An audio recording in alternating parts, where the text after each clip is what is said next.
What's going on, guys? Seamstrong here today, and I'm bringing you a new video. Today's video is 10 video games that were so awful they ended up killing a franchise. And these games are, well, some are abysmal, some are mediocre, but I'm going to ask you as a favour. Comment the games you think ruined their franchises. To me, these 10 kind of ruined the franchises as such they were part of, but without further ado, let's get into this. And at number 10 today we have Dead Space 3. They took what Dead Space 1 and 2 done and they really tried to convert it into a first person shooter kind of game focused on more action packed stuff than horror, which if you've got a horror genre game, stick with it, don't try and change it, because as you'll see in this list, a lot of stuff, if you've got horror, try and change to action and it just fails. So we'll wait and see, but there's a rumour of Dead Space 4 being in the works, so let's hope if there is, it does something right for once. That's our number 10. And at number 9 today we have Fable 3, the third installment of the Fable series, and it took what Fable 2 done and kind of just train wrecked it according to a few people, like your expression system that was in the game. They just botched it. They focused more on other things than what they should have. The story was flat as such. Some love the game, some hate the game. It's real obscene, but since Fable 3 was the last installment and you haven't seen one in over 8 years, well at the time of this recording, it's safe to say the game killed the series. But we'll wait and see if they do a Fable 4, highly unlikely. And then at number 8 today we have Mass Effect 3. It could be from the huge glorified ending that just didn't give you any closure as such, to the massive plot holes throughout the whole series, or throughout the whole game. The series hold is good, but bar number 3, it's kind of just is lackluster. You know, you're promised such a big finale to the series, you know, all 3 games, and well, it kind of shot you in the foot and gave you probably one of the worst endings, slash not even, I don't know what even to say about it, but that is our number 8 spot today.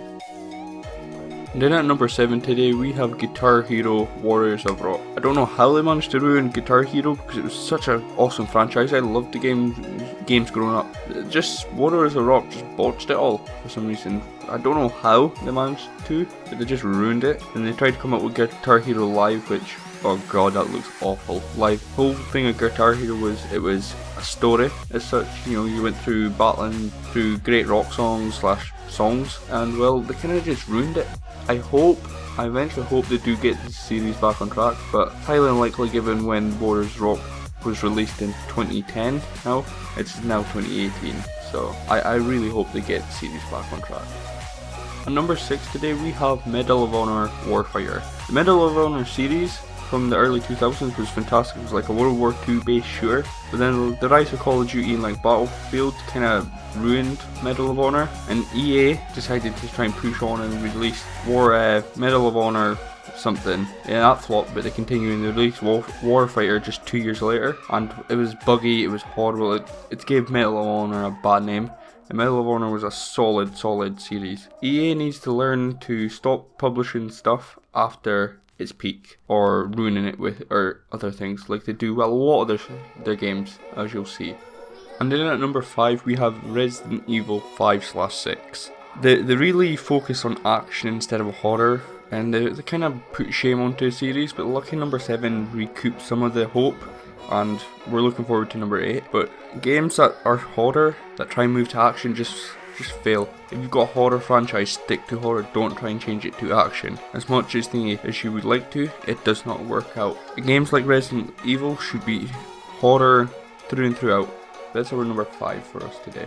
And then at number 5 today we have Mass Effect Andromeda, or whatever it's called. Let's say this is certifiably put the nail in the coffin for Mass Effect as a series. I don't know why after number 2 they had to go and shoot the series. It's like Old Weller, they took it back and they just shot him. But that is it. If they try and make another Mass Effect from this, I'll be surprised if it's anything but shit, to be honest. That's our number 4.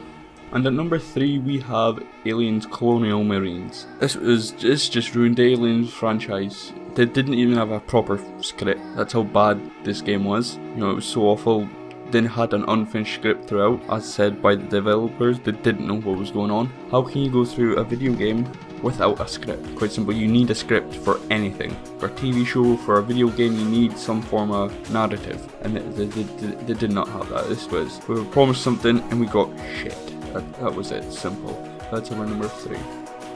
And at number 2 we have Tony Hawk Pro Skater 5. This game was just broken from the get-go and to mediocre graphics. I don't know how they can give Tony Hawk Pro Skater a bad name, but they have. I hope they give Tony Hawk another chance because there's been some really good games, really. You know, your Underground 1 and 2, I love those games. To your Pro Skaters, Tony Hawk as a series was fantastic, but they've kind of shed some downlight onto it just now. I'm hoping they recoup it, but this kind of killed the franchise for just now, but I hope they make a comeback. That's our number 2. And then at number 1 we have Duke Nukem Forever. I don't even have to explain how bad this game was. Let's say we'll never have another Duke Nukem, A, because the world's too PC, and because of Duke Nukem Forever. So Duke Nukem was a good series, but Duke Nukem Forever kind of ruined it, and plus the world's coming more PC and you can't get away with a lot of offensive stuff nowadays like Duke Nukem was. But I'd like to thank you for coming out, watching the video. If you are new, comment your games that are so awful they killed some franchises, subscribe with those notifications, and drop a like. But till next time, I've been Manor. I'll see you guys later.